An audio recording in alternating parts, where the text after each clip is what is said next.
Hello and welcome back to Bookish. Today it's Saturday, so this is my Saturday hodgepodge for this week. This week I'm actually going to wrap up the books that I read in September. Not necessarily the greatest reading month I've ever had, but in terms of the number of books I read or how accomplished I feel in my reading, but some really interesting readings nonetheless. Number one, I did participate in ShakeTube. Now last year I did a lot more with ShakeTube. I made videos, I read plays every week. This year I haven't done as much with ShakeTube. I've only read two plays. I read The Twelfth Night, which that play was hosted more or less by Jason at Old Blues Chapter and Verse, and I enjoyed it. I don't think I liked it as much. I'm pretty sure I didn't like it as much as Jason does. At some point in these plays, I just feel like we're seeing kind of Shakespeare kind of relying on his set pieces, gender confusion, the introduction of, a few kind of idiotic characters just for the sake of humor. And it's not that it's not well done, it's just at some point you kind of feel like he's not really stretching himself anymore. And I guess that in other ways, The Twelfth Night is a better play than other plays that do that, and that he is stretching himself in other ways. But and maybe it's just because of when I read it, it just didn't strike me as being great. I did enjoy it. I also read Measure for Measure, which I liked a lot more. This was hosted by Lukas over at Totally Pretentious, and I liked that play a lot more. I really thought the theme of the play, which is essentially premarital sex and whether or not you should be punished for it or not, and all kinds of issues like coercing women into having sex with you. I really thought that was a fairly shocking theme for a play. I realized the Elizabethans could be quite bawdy and risque, but still, to explore it in a kind of a serious way, I thought was really interesting. And I think the characters, I think in particular the female character of Isabella in that play, is really unique based on my reading of Shakespeare. So I enjoyed that. I also read The Fifth Season by N.K. Jemisin. If you followed my channel for a while, you know that this book has been on my TBR off and on since I think about February of last year. I read this as a buddy read with Lukas from Totally Pretentious, and man, that was great.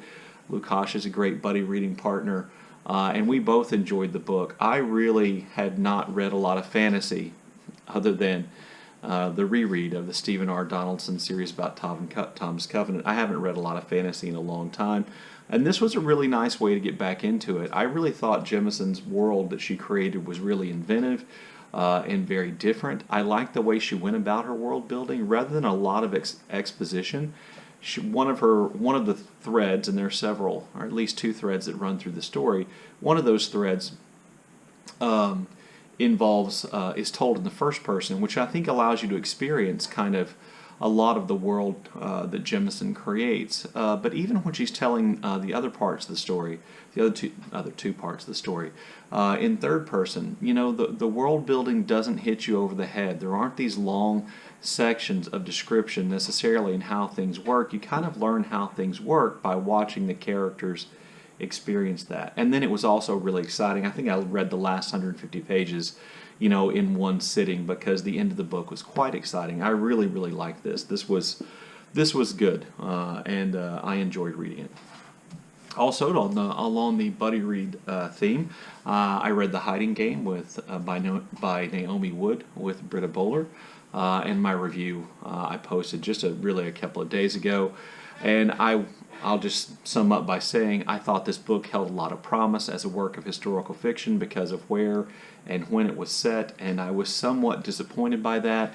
As I think I said to somebody, I think Daniel from Weird Book Club, in the comments, I'm a little worried that my disappointment in what it wasn't clouded my impression of what it was. Sometimes you can be really disappointed that a book isn't exactly what you want it to be, and maybe that keeps you from seeing what the book really is, or fairly evaluating the book for what it really is. So I was also doing a buddy read with Sean the Book Maniac of the second novella in William Trevor's book, Two Lives. The second novella is called My House in Umbria, and if you follow Sean's channel, On Friday, Sean told us he bailed on this. He told me much sooner than that, and once he told me he had bailed, I felt a tremendous sense of relief that I could bail on it as well. And I'm sorry for being kind of more cowardly than Sean is and not letting him off the hook.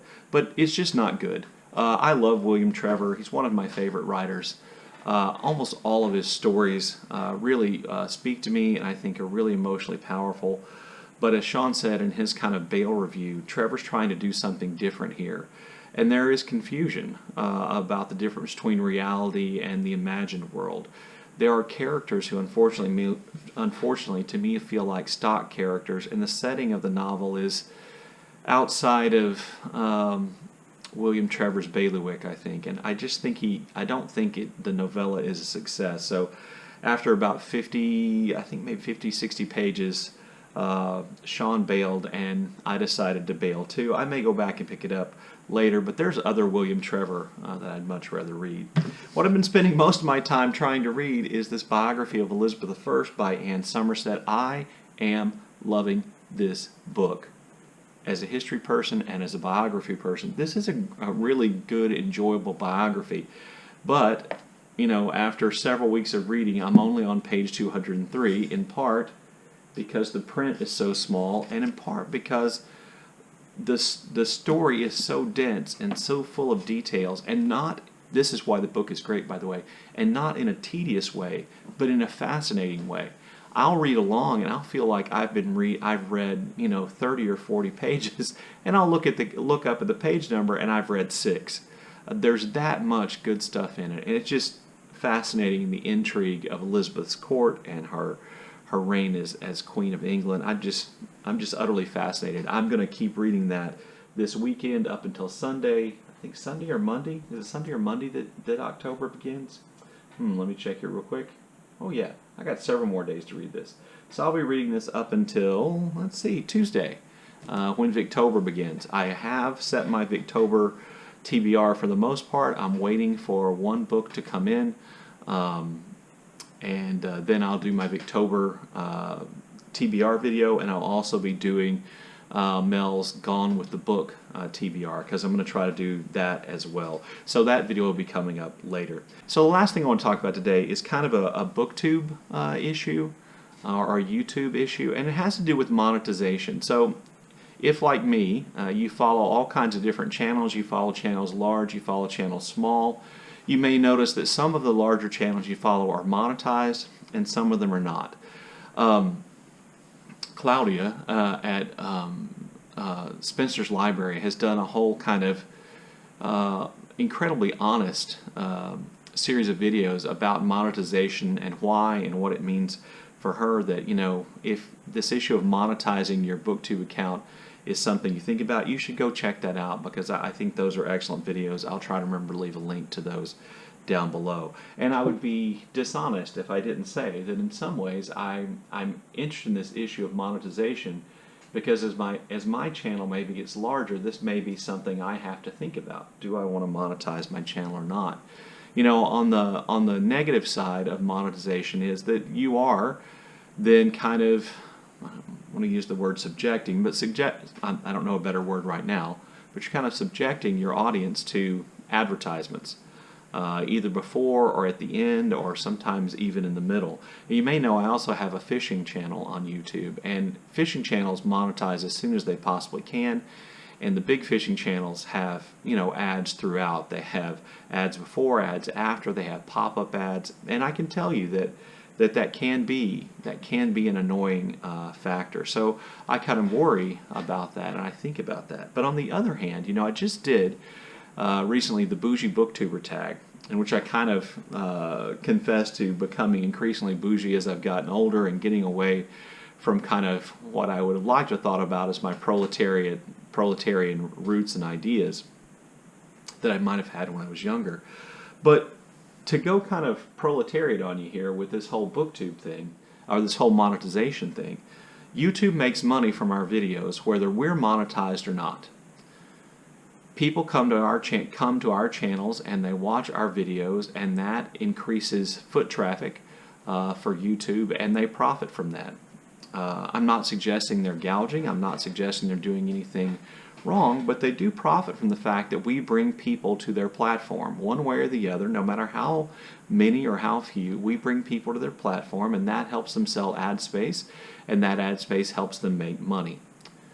So the pro side of me on monetization says if we don't monetize, then we're essentially allowing this big kind of corporation, which should be a multi-million-dollar corporation, to make money without sharing the proceeds of our labor or the benefits of our labor with us.